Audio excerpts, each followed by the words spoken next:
Des femmes en pleine récolte de riz dans les périmètres de Biti-Biti et d'Ndembane, c'est une image que l'on n'a pas vue depuis des années dans ces localités de la zone des Palmiers, commune de Djinaki. Depuis une décennie, quelques 3, 4 à 5 ans, voire même 7 ans, les rizières n'ont pas été exploitées.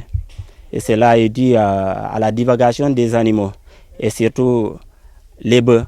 Donc nous avons constaté quand même durant ces années, à la fin quand même de la maturité du riz, les récoltes sont dévastées par les animaux. Les producteurs ont alors décidé de contourner cette difficulté et chaque famille a donné une contribution de 25 000 francs CFA. Afin que vraiment qu'on arrive à subvenir nos besoins. Donc disons, afin de trouver de quoi satisfaire notre nutrition. Donc de là, nous avons vu nécessaire de clôturer les rizières. Cette année, même si les récoltes n'ont pas été assez abondantes à cause de la nature de l'hivernage, mais il y a tout de même de quoi être satisfait, et cela grâce à l'accompagnement de l'entente de Djouloulou encadré par le PPDC. Et pour rappel, au départ, l'entente était que dans 17 villages, au niveau par exemple des communes de Kataba et des communes de Djinaki. Aujourd'hui, avec l'accompagnement du projet, l'entente travaille sur les 4 communes et couvre l'étendue de l'arrondissement de Kataba 1. Y compris Biti-Biti. C'est pour dire qu'avant PPDC, Entente n'arrivait pas à Biti-Biti. C'est dans le cadre de la mission confiée à Entente qu'on leur a demandé de se déployer.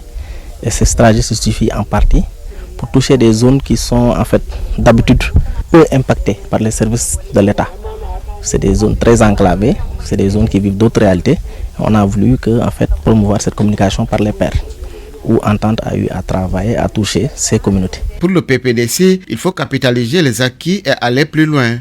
Maintenant, on s'est confronté à un problème de pluviométrie, mais globalement un problème de bonnes pratiques agricoles. Donc on se rend compte que c'est des leviers sur lesquels on devra s'appuyer pour les campagnes prochaines, qu'on puisse au moins avoir d'excellents résultats. L'année prochaine déjà, parce que nous, ce qui nous anime un peu, c'est de faire en sorte, comme c'est déjà clôturé, faire en sorte d'utiliser en fait cet espace 12 mois sur 12.